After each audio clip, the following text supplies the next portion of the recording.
Pílulas de interpretação, pai contra a mãe de Machado de Assis. Olá pessoal, tudo bem? Eu sou a Carmen do blog Que Vi do Mundo e hoje eu venho fazer aqui uma análise, ou melhor, ler trechos e comentar um conto do Machado de Assis que eu gosto muito, é um dos meus contos favoritos dele. Antes de começar aqui os trabalhos, peço para que você se inscreva neste canal, caso ainda não seja inscrito, que me siga nas redes sociais, o Que Vi do Mundo, Instagram e Facebook, que é a página do blog. Curta esse vídeo se você gostar do Machado de Assis, se você gostar de mim. Bora lá, para esse vídeo não ficar muito longo. Aqui a gente tá no contexto da escravidão. E a gente tem um narrador que no primeiro parágrafo ele começa a descrever instrumentos de tortura da escravidão. E é um narrador que faz isso de maneira assim distanciada. Vou ler só um trechinho para vocês. A escravidão levou consigo ofícios e aparelhos, como será sucedido a outras instituições sociais.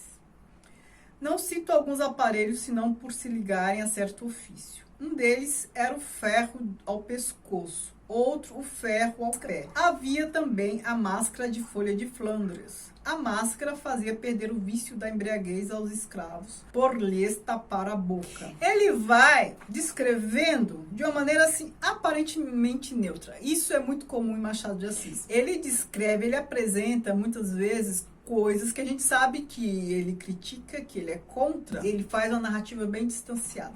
Aí depois no parágrafo ele fala assim, ó, há meio século os escravos fugiam com frequência. Ponto. Então, a pontuação neste parágrafo é muito importante. Ó. Há meio século, os escravos fugiam com frequência. Ponto. Eram muitos e nem todos gostavam da escravidão. Ponto. Sucedia ocasionalmente apanharem pancada e nem todos gostavam de apanhar pancada. Ponto. Por que o ponto é importante? Porque ele está querendo manter essa neutralidade. Ele causa um efeito quando ele coloca o ponto. Tipo assim, não quero falar mais nada. E aí, quando ele repete, ó, e nem todos gostavam da escravidão, e nem todos gostavam de apanhar. Isso cria em quem está lendo um condicionamento.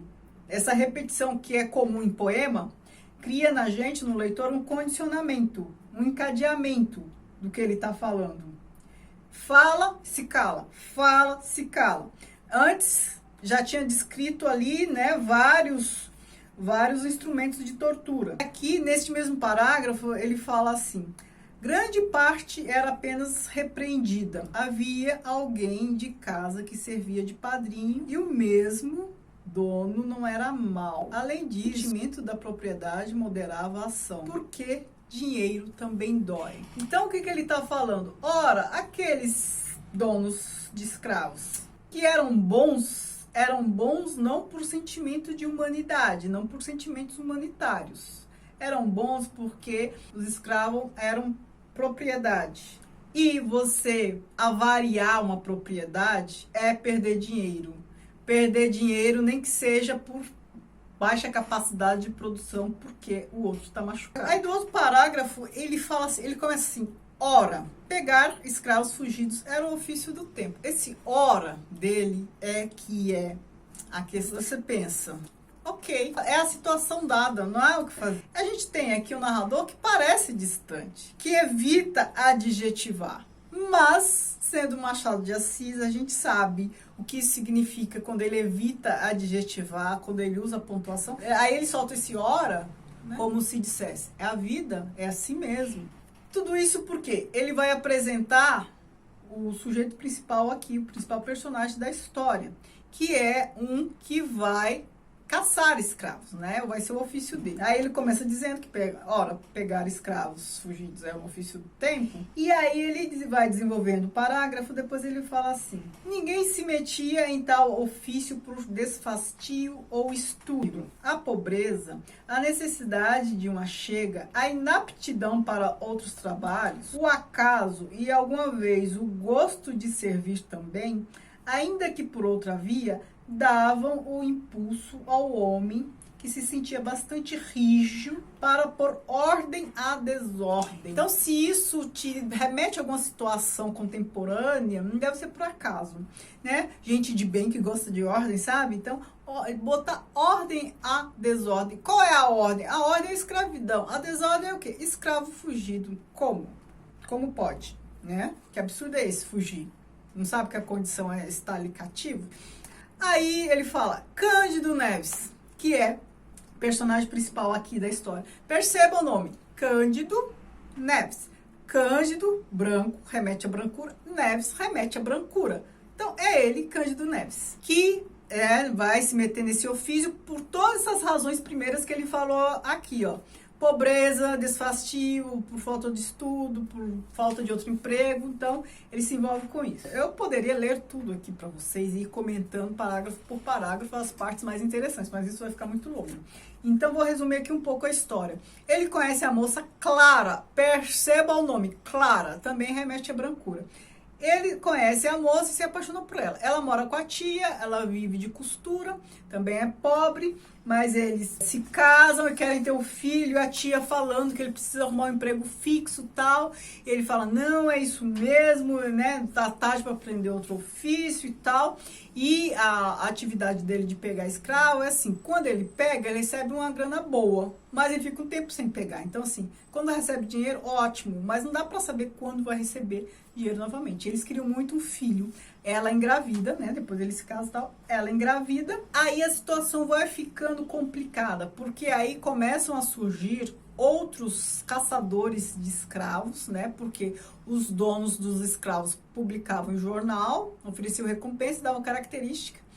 E aí, pareceu ser um ofício bem interessante. Outras pessoas começaram a fazer a mesma coisa, aumentou a concorrência, de modo que aí ele teve poucas oportunidades. A esposa vai avançando na gravidez, eles ali perdendo condições, ela trabalhando mais, e a tia falando para dar o bebê à roda da fortuna, né? Dar a doação. E eles não queriam, porque eles queriam muito filho e tal. E chegou a situação deles serem despejados, porque não tinha como pagar aluguel. E aí chegou na situação crucial de ele ter que doar o filho à roda da fortuna.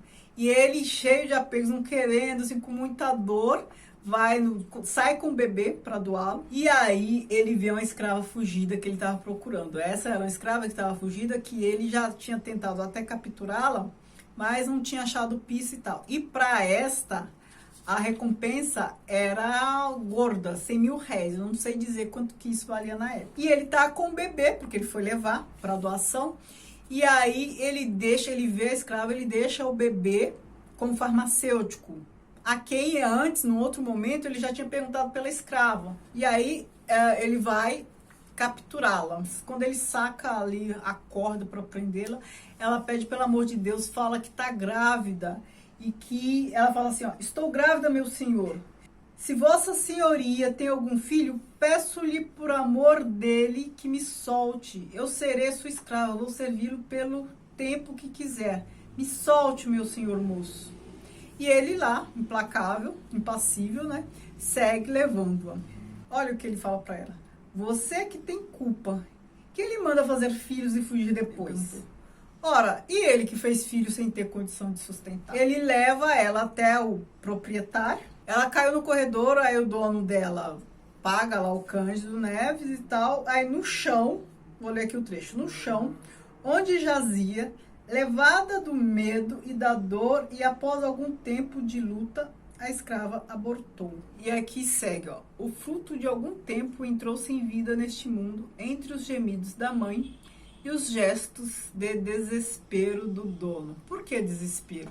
Se é propriedade, mais um que nasce, mais um produto que tem valor para a venda no mercado ou tem valor para o trabalho. A gente está falando de pessoas que eram consideradas mercadoria. Então o Cândido ficou impassível, todo espetáculo e tal, mas o que ele queria mesmo? Era recuperar o filho lá com o farmacêutico e voltar para casa. Aí quando chega em casa, a tia, né, da esposa, ok, o perdoa, já que ele tá levando 100 mil réis para casa. E aí, o que o narrador fala, né, o que a tia faz?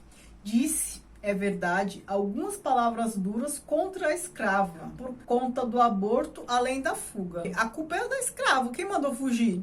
A condição dela é ser escravizada, vai ficar lutando contra o seu destino? Cândido Neves, beijando o filho, entre lágrimas verdadeiras, abençoava a fuga e não se lhe dava do aborto. Então, assim, A tia falou que a culpa era da escrava e ter fugido e tudo mais. O Cândido não, foi graças à fuga dela que ele se deu bem. E aí a gente pode até parar e pensar, né, nesse ponto. Ora, será que na situação dele eu também não faria a mesma coisa? Tá ali dando, precisando de dinheiro, na situação de dar o filho, tal, não faria a mesma coisa? A gente chega até a não ter muita raiva dele, não, porque ele também estava numa situação periclitante. Mas aí vem a fala final dele. Nem todas as crianças vingam.